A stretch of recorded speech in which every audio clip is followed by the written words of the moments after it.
Hi guys, it's Toddy here again from Tech Advisor, and I have in front of me the Sony Xperia 5, the main smartphone that Sony unveiled at IFA 2019, and we now have it in the studio to unbox for your viewing pleasure. So I'm going to bust out the scissors, very safe. Kids always have an adult around for supervision if you're going to use sharp implements like I just did. Hopefully that was enough to break the seal, yep. So this, in essence, is, as Sony used to do with previous devices, this is effectively their compact version of their current flagship, the Xperia 1. Why they're calling it the Xperia 5, I'm not entirely sure, but nonetheless, that's what it's called. So the phone is obviously shimmied around in transit, but here's the device itself. It looks like we have the blue version. I'm going to slide out this packaging, which does also actually show where exactly to put the micro SD card and SIM. This is a hybrid dual SIM version, I believe, as well, so you can get it in dual SIM if you want. I'm going to peel off this screen protector, do a bit of a Lewis, lovely. One side, and on the back, just a little sticker, which again kind of just shows some basic, I don't know, address information. Not that important. And that's all there is to the actual protection on the phone, no additional screen protectors. Sony used to like to fit an actual bonded screen protector to its devices, which would start to flake away over time, something that Huawei's also done in the past too. But it looks like this time they have just used straight up pillowed glass, which looks a lot cleaner, a lot nicer, and a lot more premium. I'm just going to tap this power button. Now, I should also highlight that the power button here is separate from the side-mounted fingerprint sensor, which you can also use to wake the device. It's a bit confusing.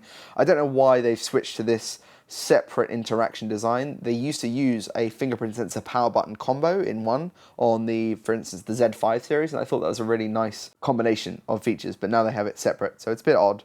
But whilst I'm here, some buttons that are also nice are there is a volume rocker, but there is also a dual detent hardware shutter key, which loads of phones used to have and have now nixed. Really good if you want to have more control over how you're shooting or exactly when you're taking the photo that you want to snap. And Sony's put a big emphasis on its photography skills.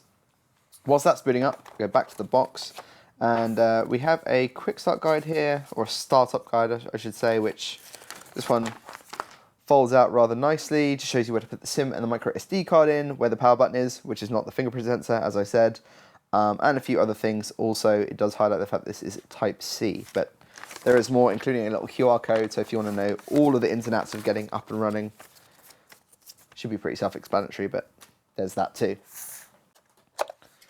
Now, amazingly, we have a UK model. Usually when we get these samples from Sony, we get the European versions with the 2 prongs, but this is a compact 3-pin plug, so you can take it with you, good travel plug. This is also an 18-watt USB PD charger. So like the Xperia 1, this phone does support fast charging. I believe it's USB PD 2.0. It's the same standard used by the likes of the Google Pixel range and Apple's iPhone range, albeit with Lightning instead of USB-C for the iPhones. That also should mean, and if I dive in here, we have a USB-C to USB-C cable. So you can't plug this directly into most computers with a standard USB-A unless you have a more recent machine, but it does allow for that faster USB PD charging. It's the same tech as well, actually. I should mention that the likes of the Moto G7 Plus uses too, which actually has faster 30-watt charging. So that sub 330 pound phone actually has faster fast charging than this Xperia 5. Which is interesting. Nonetheless, 18 watts, still pretty good. And with the battery capacity that this phone brings to the table. They also have headphones, which is nice. And they are using a standard 3.5mm jack. It's a 3-ringed connection as well. You have a bunch of different bud sizes, so you can change to suit the size of your ears, which is nice. And a 3-button remote, I assume, with a microphone. Is it a 1-button remote? It's a 1-button remote, interesting. So volume control maybe is not part of the equation here, just pause, play, and accept and end calls, perhaps. But very nice to have those included.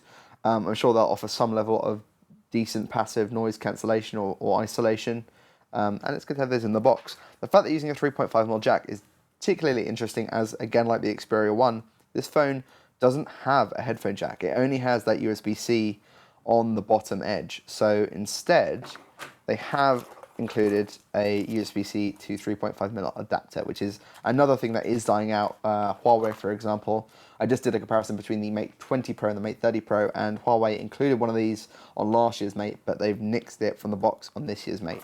So that is something to bear in mind if you do have nicer buds that you want to use that aren't USB-C and kind of old school 3.5mm jack. You will have to buy a separate adapter on most other phones. The fact Sony includes one is really good. So that's everything in the box. Not a lot to it really. I think I'm going to jump through the setup process and then we'll look at this in a bit greater detail.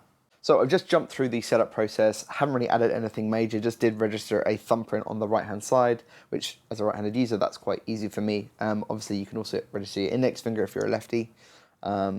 But beyond that, it was a pretty standard Android setup process. I should mention the user experience here is Android 9 out the box, which at the tail end of 2019 is a little bit long in the tooth. We're starting to see phones now launching with Android 10, such as the new Huawei Mate 30 and the OnePlus 7T, and presumably the 7T Pro when that launches in a few weeks.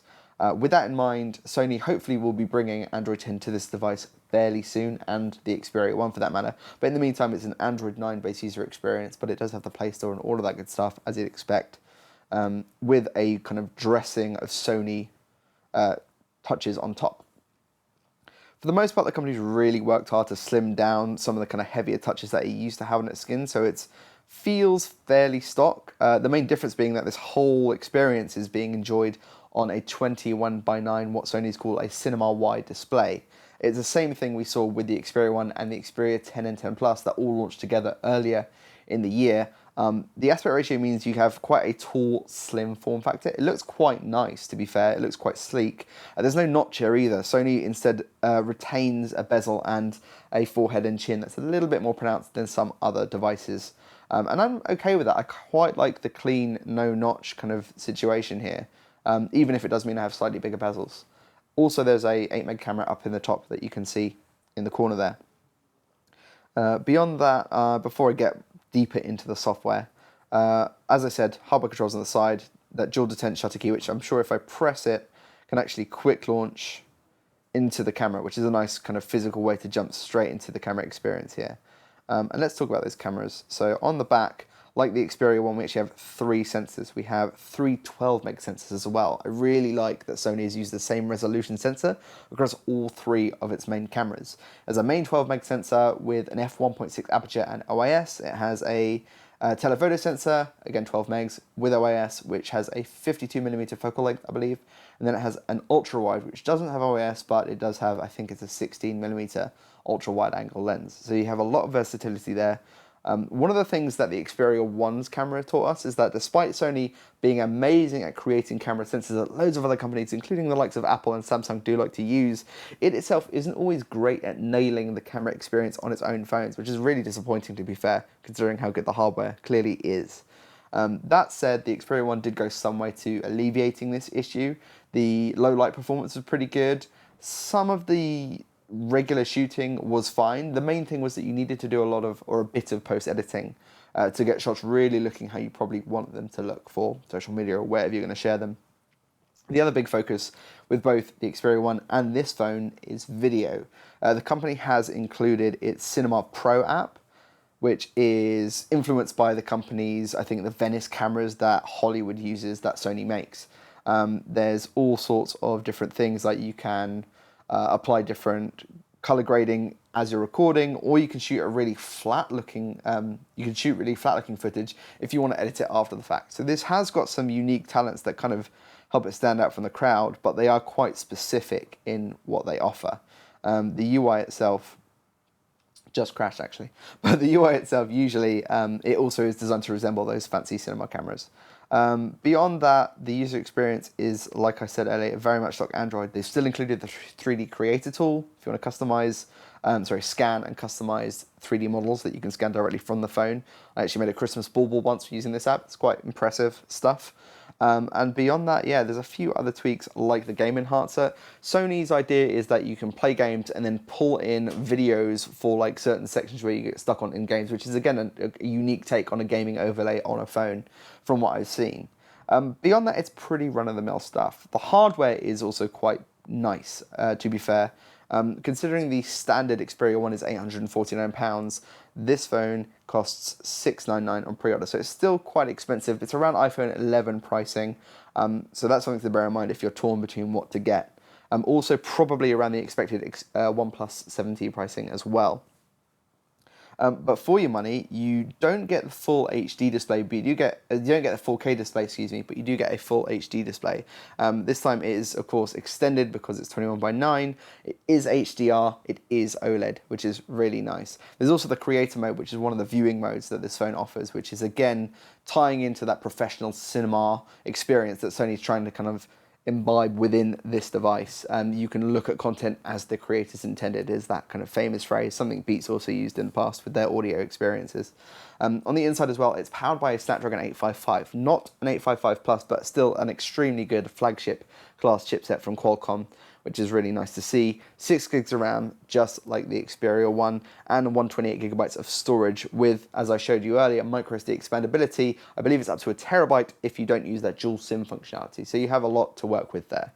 One of the other things to mention is that despite the glass back, it's actually Gorilla Glass on the front and back. There's no wireless charging, which is a bit of a bummer considering I really like that feature in most phones now, especially since Apple introduced it into its devices and kind of really popularized the technology. What you do get though is a 3140 mAh battery with that 18-watt fast charging that I mentioned earlier. A little bit smaller than the Xperia 1, but that's only because this is a slightly smaller 6.1-inch device. And beyond that, that's about it. You have a loudspeaker at the bottom. The user experience is pretty clean and clear. You have side sense as well. The phone is just reminding me. You can double tap on the edge of the screen to bring up a menu, but as ever, side sense is a little bit hit and miss. And beyond that, yeah, the phone should be launching on October 4th. I don't know when you're watching this video, but we're shooting on October 1st. If you pre-order this phone, at least in the UK, I know, right now, you'll be able to pick up this phone with some free noise cancelling headphones. I believe it's the WF-1000 XM3s. Really catchy name there, Sony. But they're pretty decent noise cancelling headphones that we've already reviewed, and you can check that out on the site. But they come with this phone. If not, the phone is $699. And not bad out the gate. We should be giving a full review to this phone very soon, so keep your eyes peeled to Tech Advisor for that. And if you have any more questions about this device before a full review, you can always ask us down in the comment section. Also, don't forget to hit subscribe if you haven't already, and hit the bell so you know when we post new videos. See you then.